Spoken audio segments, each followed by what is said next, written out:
Përshëndetje, jemi në përfundim të këtij takimi me të vërtetë për të ndjerë, me të cilën folëm për ata që janë zemra e çdo shqiptari arbreshët, për integrimin apo asimilimin, dhe jemi pikërisht këtu me profesoresh Giuseppina Turano, profesoresh në fakt na tërhoqi të gjithëve ky pasioni juaj për të folur pikërisht për arbreshët. Kush janë, nga vinë, prej sa shekush janë këtu, rreziqet dhe le të themi të mirat të cilat na presin përpara. Me dy fjalë, nëse mund të na përmbledhni pikërisht të takim të sotshëm që bëm.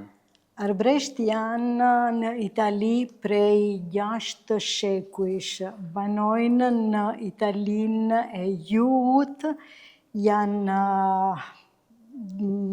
50 komunite fshatra arbreshe, ku akoma flitet gjuhë arbresht, që është shqipja e mesjetës, kanë ruajtur gjuhën, traditat, kulturën e tyre që është ndryshe nga kultura italiane. Rreziku i asimilimit megjithatë është shumë i fortë,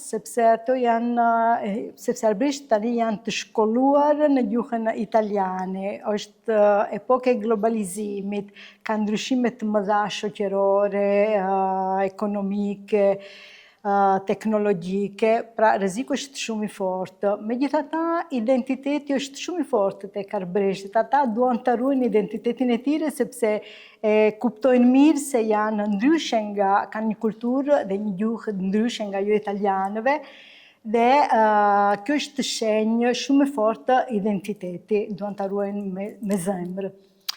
Është në fakt, po ju dëgjoja me vërtet me tepër dashuri, dhe është nga gjërat që ne për ne shqiptarët e Shqipërisë, ju arbreshët jeni me vërtet shembull të cilën ne përmendim në çdo takim që bëjmë tonin, kur flasim me fëmijët, me familjet, për të vazhduar për të mësuar fëmijëve gjuhën në shqipe, traditën, historinë, sepse ju kemi si shembull, tham tani pas pak bëjnë 600 vite të cilat arbreshët kanë ardhur në Itali dhe ruajnë kaq në mënyrë perfekte gjuhën, traditën dhe kulturën shqiptare në ta, kulturën arbreshe.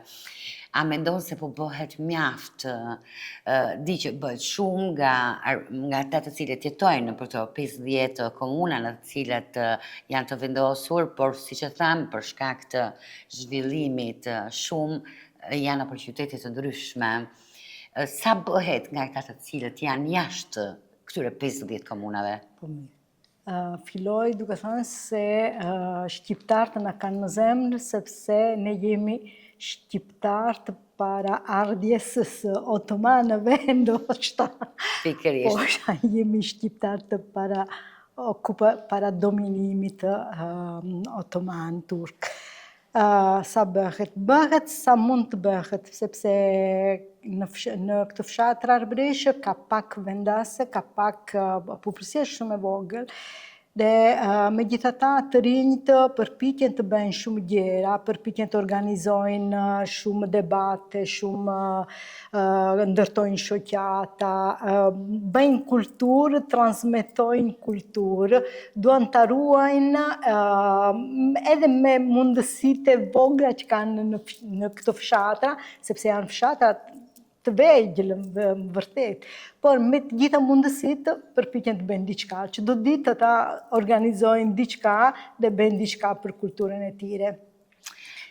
Edhe institucionet bëjnë diçka, sepse siç thash,